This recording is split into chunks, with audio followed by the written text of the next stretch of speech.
Is it possible that what we usually call knowledge, all those degrees, the facts Sure. we memorize for trivia night, is actually just something you pick up off the ground? Ouch. That's a rough start for anyone who's spent a decade in university. I know, I know. Like a fallen leaf or maybe even trash. You're coming out swinging today. I am. But stick with me here. Because the flip side of that, the argument we're looking at today, is that real wisdom, well, it isn't found externally at all. It has to grow. Exactly. Organically from the inside out, like a flower or a fruit on a tree. And that is the central idea of the text we're covering today. Right. It really challenges the way our modern world values information. It challenges everything. Welcome to the deep dive. Today we are wading into some very deep, maybe murky, but definitely fascinating waters. We're looking at a collection of texts known as the Wisdom Chapters by an author named Sui Feng. And we should probably let you know right up front, this is not your standard self-help book. Not at all. Not even close. If you're expecting a textbook, you are in the wrong place. It's a very unique synthesis of ideas. It's a wild blend. It's got metaphysics, spiritual cultivation, and some, Yeah. almost sci-fi interpretations of physics. It's trying to build a kind of theory of everything, to explain the relationship between us, the nature of time and space. And the ultimate source of all of it. Which the text refers to very specifically as the greatest creator. Right. And our mission today is to figure out the how. How is a human soul supposed to navigate this whole thing? Because the instruction manual they're proposing involves skipping stones, pigs, reading books. And treating your family like bank creditors. Yeah, that one too. It sounds eclectic, I admit, but once you get into it, there is a strong internal logic. The central theme we're going to keep coming back to is velocity. Not just physical speed. No, spiritual velocity. The text argues that to transcend the mess of the ordinary world, you need to achieve a kind of escape velocity. I love that. Spiritual escape velocity. Okay, but before we blast off, let's go back to that opening idea. The difference between knowledge and wisdom. The text is surprisingly harsh on just knowledge. Why? It all comes down to ownership. Yeah. And permanence. The source makes a really clear separation. It says knowledge is external. It's experience, technique. The branches and the leaves, you can pick it up, sure, but that also means you can lose it, or it can be taken from you. So if I learn to code, that's knowledge. But if AI takes over coding, suddenly that knowledge is kind of obsolete. Exactly. It's a rotting leaf in your hand. Or think about money. The text links knowledge to things like money and status. External markers. Right. They can be stolen. They can be lost in a market crash. They can just fade away. They aren't fundamentally yours. But wisdom is different. Wisdom is internal. It's generated. It grows out of thinking and spiritual connection. The text has this beautiful image for it. The desert. Yeah. A mind without wisdom is a desert, pale and desolate. But a mind with wisdom is a beautiful landscape, mountains and rivers. So wisdom is the fruit, the result of that internal growth. Right. And the most important part is that it accompanies the owner forever. It can't be stolen. It can't be lost. It's part of you. Okay, so if wisdom is the goal, where do we get it? You can't just order it on Amazon. No, you cannot. According to these chapters, the ultimate source of all true wisdom is the greatest creator. And wisdom isn't just about being smart. No, it's a frequency, a kind of alignment.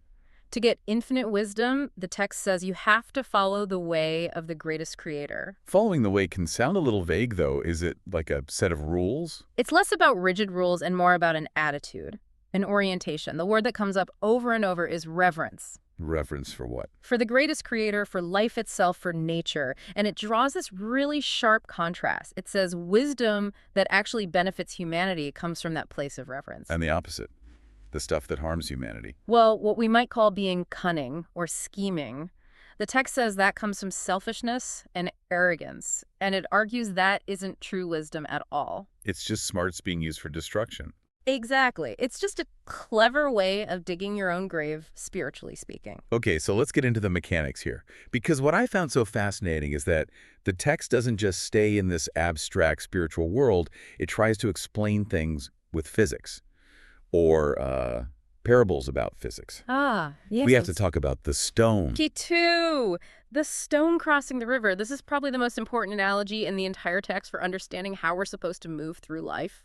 So just picture this.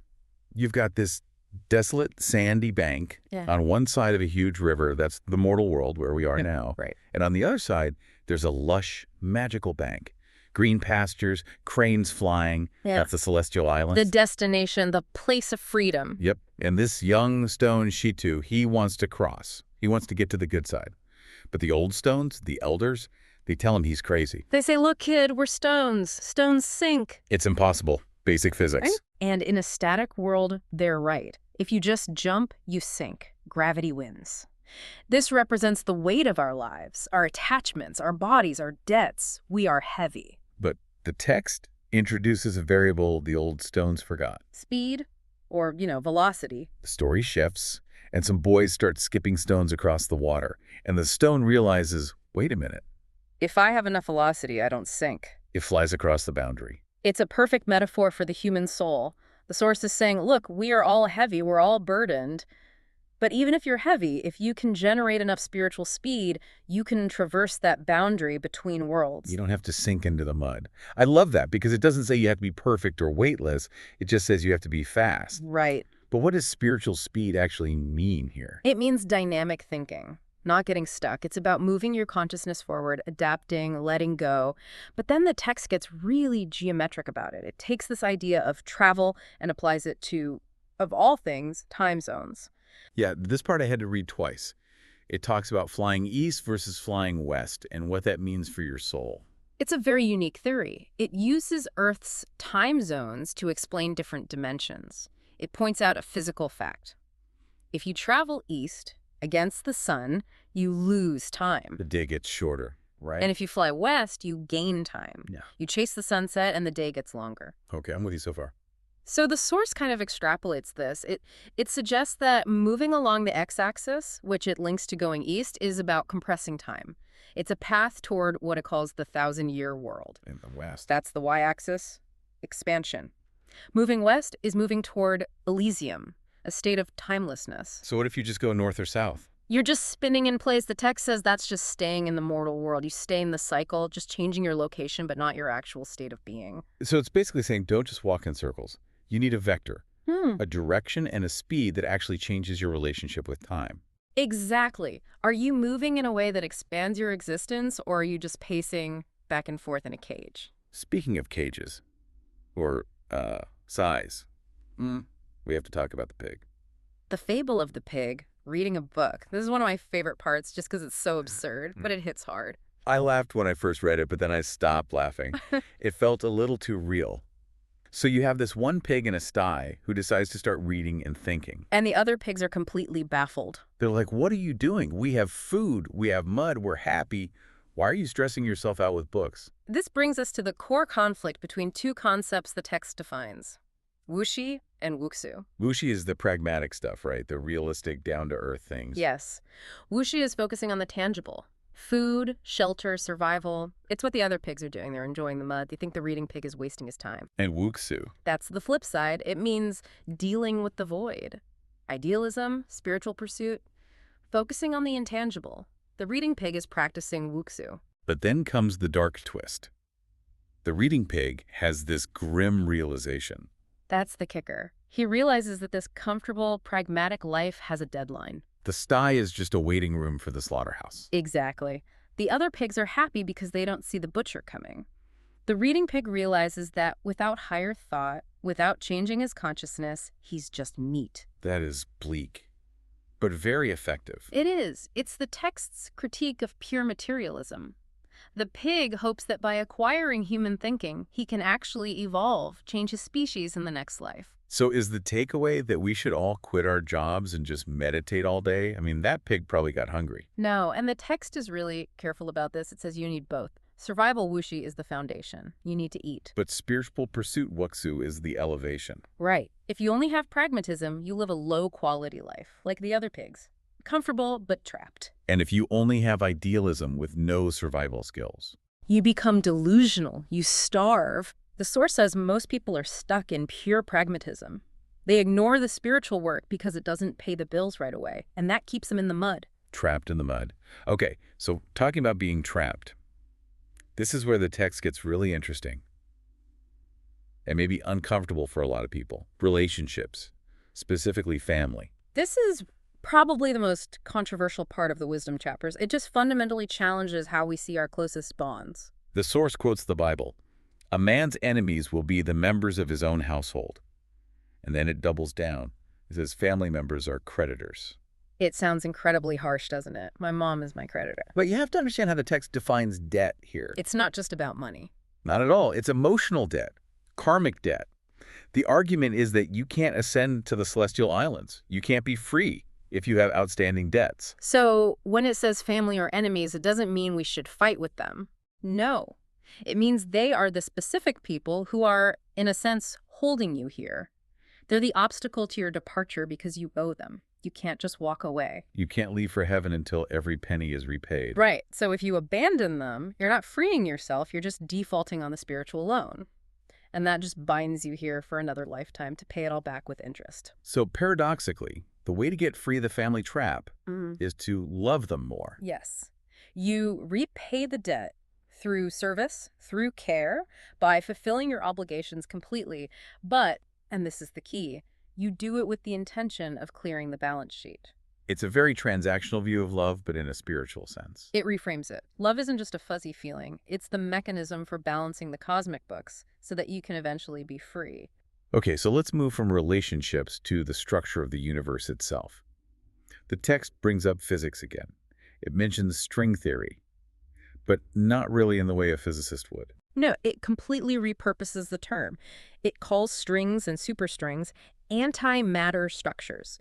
It says they're the basic building blocks of the soul. And it sets up this hierarchy: consciousness, structure, and energy. Can you break that down? Because this feels like the core model. Think of it like a pyramid. At the very top is consciousness. That's the creator level. That's the greatest creator. Okay.